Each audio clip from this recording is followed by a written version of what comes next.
This might sound shocking, but it actually might be true. A research team from Osaka University is claiming that the Japanese economy is not doing well because Japanese people are too mean.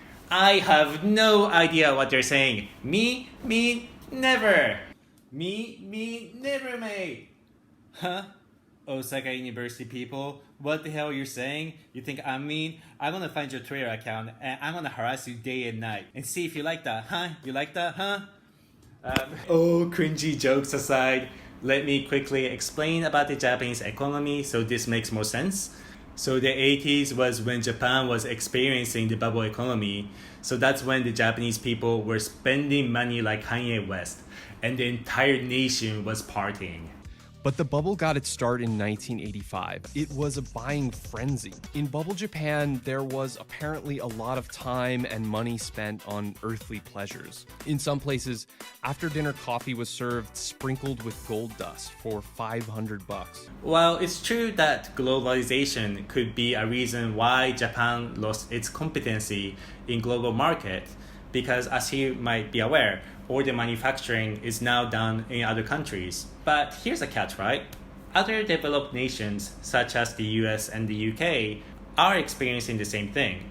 Their manufacturing industry within those countries have declined, but they are still able to grow by relying on domestic demands. So you'd think that Japan should be able to do the same thing and rely on their own domestic market. But for some reason, we haven't been able to. And this has been a mystery for a long time. But now a research study by Osaka University is saying that compared to other countries, Japan has many mean people and they tend to hold back other Japanese people from achieving success. They're saying that this could be the reason why the Japanese economy is suffering. So what the research team did was that they got participants from different countries and they asked these participants to play a game in a group where they create public properties. The results showed that Japanese people were more likely than Americans and Chinese participants to drag each other down and hold them back. An article discussing this study explained that Japanese people can't see other people as others and would interfere with each other's actions. And such actions can be seen when a new technology or business emerges in Japan. So what usually ends up happening is that while Japanese companies are being criticized, other countries develop their own technologies and services, and we, the Japanese, end up paying for them. This is absolutely true. One example that I can think of is Roomba.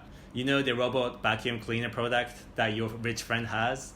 Japanese companies actually have the technology to create their own vacuum cleaner robots, but we can't because whenever we try, people would say things like, what would happen if the cleaning robot hits the family Buddhist altar and knocks down the candles, creating a house fire?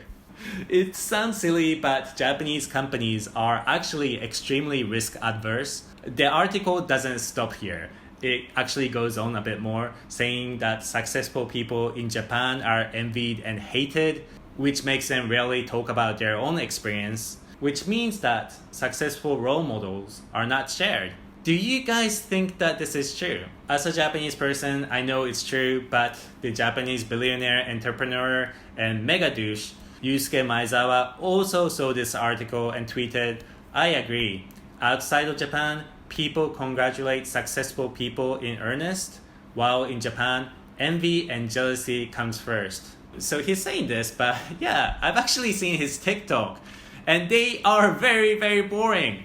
I'm not gonna do it, but I actually felt like leaving some hate comments, because he's a billionaire, and his TikTok is even worse than mine? What? But haters sending him messages like he's a monkey in space is a little bit too much. At least he looks like a monkey and not a turtle trying to pass as a human being. Some of the reactions from this news were... actually, let me get a hat to do the reaction bit, alright? Hold on a sec. Okay, I'm back. So some of the reactions to this article was like, What's up with the anti-Japanese BS? You're saying that Japanese people became meaner from the 90s onward? Because the economic stagnation began from the 90s, right? While others were saying, oh my god, this is so true. As for me, I think there's some element of truth. And I can think of so many examples, but one example I hear the most is things like reviews on phone apps or video games. So while I'm explaining this, I'll show you a comparison chart of Amazon reviews by countries. Let's see if you can find out which country is not like the others and why. So comments are disabled on most Japanese video game trailers because Japanese reviews on video games tend to be really toxic. I've heard Japanese app developers say stuff like, Indian people are amazing, they really praise your app if they like it. Foreigners in general offer constructive criticism, so they say what's good and bad about the apps. While the Japanese will only write complaints and insults. If they don't like even one thing, just one thing, they would write things like, "Fuzakennayo, cut the crap out," or give a 1-star review without comments, so you get a torrent of 1-star reviews. I wish I could review these people and their parents. 1 star. Need to teach their kids better insults than fuzakennayo. So that's the negative aspect of Japan, but there are many great things about Japan as well. If you watched my video on the real reason why Japan can't cancel the Olympics, I talked about how Tokyo before the 1964 Olympics had people throwing garbage everywhere. But then the government decided to have a national cleaning day, and you saw soldiers, adults, and politicians sweeping the ground together. That is such a Japanese thing. And I really like this story because it shows that our environment and habits can actually change. One thing that Japan excels in is that once we determine on a goal or a target, we as a group get together and just bulldozer our way through. Even with the recent vaccine rollouts, at first there were many hiccups, but now the number of vaccine shots are steadily increasing. And this is because Japan, as you might know, has many natural disasters. So we have floods, tsunami, volcano, earthquakes, monsters, foreign celebrities doing weird TV commercials. I can't believe people actually live in this country. To give you a perspective, of all the earthquakes of magnitude of 6 or higher that occurs around the world, so basically strong earthquakes, about 20% of them occurs in Japan, even though Japan only occupies about 0.28% of the earth. Yeah, Mother Earth, shake me like a British nanny. I don't know if anyone got the reference because it's pretty old, but yeah, we, the Japanese, throughout the history, had to learn to work and think as a group to mitigate damage from natural disasters and quickly recover from them. And this is why the Japanese economy experienced a rapid growth for 20 years, spanning from 1954 to 1973, because that was a time in which if you made things, they would just sell. So the model of the people at the top deciding on production goals and then people working toward that goal as a group worked really well. However, in this day and age of globalization, where new, unique ideas are what sells, embracing homogeneity, where employees simply follow the rules and teach their subordinates manuals to follow, just won't work well. Japanese companies used to value homogeneity, but new ideas are created from diversity. And because of this, many Japanese companies need to change their mindset.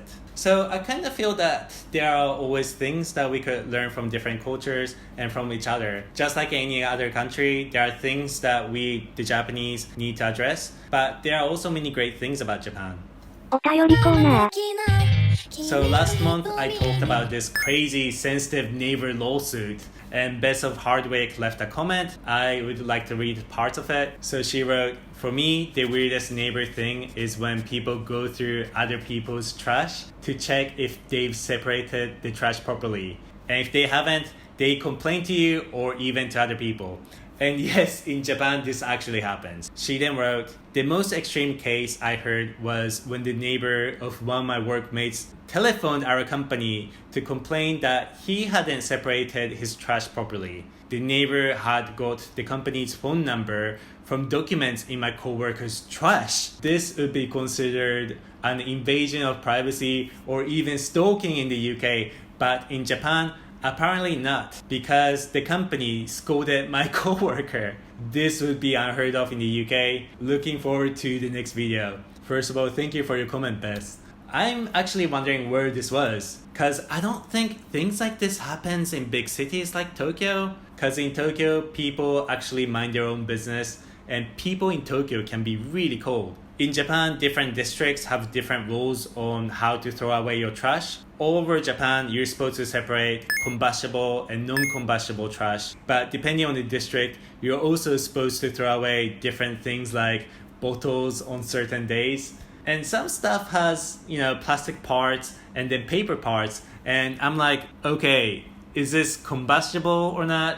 Am I supposed to take the blade part apart? I think most Japanese people would say that the neighbor has gone a bit far, but they would say that your workmate is at fault for not following the rules to begin with, and that he shouldn't be throwing away documents with his company's name still legible. As I explained in my previous video, in Japan, you have to think about the group. So if a company employee messes up, it reflects back on the company. But at the same time, I'm assuming that the neighbor in question doesn't have much life and is probably seen as a scary, problematic person in the neighborhood. So that's it from me for today.